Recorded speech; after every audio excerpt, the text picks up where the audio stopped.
Filippo, Grandi, thanks very much for being with us. How do you see Europe's handling of this refugee crisis? How would you rate how Europe's handled this? International humanitarian law has been blatantly violated in Syria without much encouragement from any of the supporters of the various parties not to do so. And that has limited access to population in need, has increased spillover of refugees into neighboring countries, where in turn inadequate assistance has been provided. And that has certainly been one, if not the only, but one of the factors that has provoked further flows, and then people have arrived in Europe, and that has provoked further problems.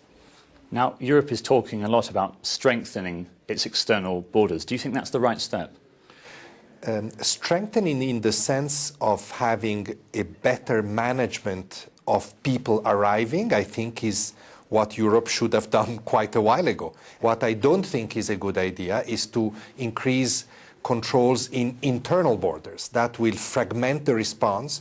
It will simply divert the flows to in other directions.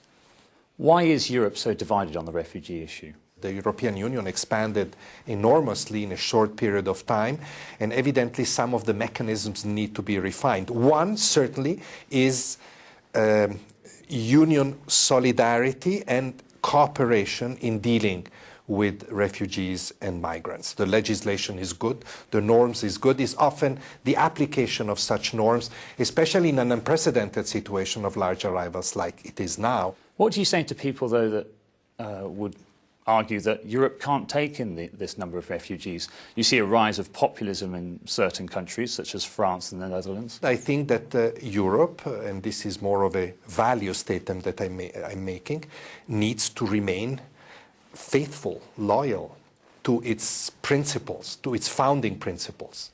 I hear many times saying, oh, the arrivals of foreigners will affect our values. I think it's the lack of solidarity that destroys our values. That's the real issue. If people arriving, be they refugees or migrant, commit acts against the law has to be applied against them as against any other person.